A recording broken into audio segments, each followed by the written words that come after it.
Hi, my name is Brad Burnam. I'm founder and CEO of Therapeutics, and thank you for having me today.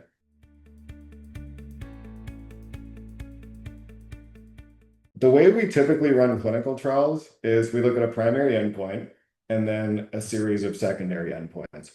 And you're essentially given almost like a debit card worth of, alpha, as they call it, like, this confidence interval that you're allowed to test whether or not that first endpoint was statistically significant. And in a traditional clinical trial, if you fail on that primary endpoint, you're just kind of out of luck for the rest of them. Like you don't get the opportunity to prove statistical significance. And Hochberg's procedure recognizes that that may not be appropriate to the way doctors actually practice medicine. And the FDA has published guidance documents that reference this. Like if the patients have a series of endpoints that you may want to evaluate, eczema is the perfect example of this because you've got easy 50% reduction, easy 75% reduction, easy 90% reduction. Is their itch getting better? Are their lesions, clinically less severe? If you just use one and you don't have the opportunity to explore the others, it's sort of, I don't want to say it's just not relevant to the way medicine is practiced. So what Hochberg does is you pick a family of endpoints that are all related. It's not like how bad is their eczema and did they go to McDonald's afterward for dinner? I mean, they are related endpoints and you rank them. It starts with the one that has the worst p-value first, which would of course be the highest number. It tests that one first, and essentially if that one is statistically significant, it de facto knows that the other ones will be also because they're in the same family, and it works its way down from worst to best.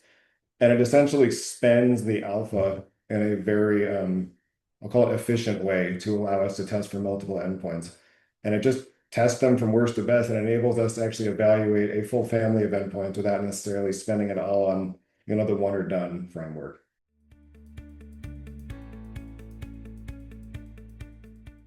The stratification is more so that we can achieve balance within each group, especially when you're looking at something like reduction in EASI, because if you have a ton of patients with an EASI of 3 and then a ton of patients with an EASI of 20, it's not really comparing apples to apples. We want to make sure that we're getting buckets of patients and that they're balanced within each bucket. What clinicians can know is that we're going to give each, I'll call it strata. It's probably I could just use that term, I guess. 1.1 to 7.0, 7.1 to 15.9, and 16 and up. It's mild, moderate, and severe according to EASI.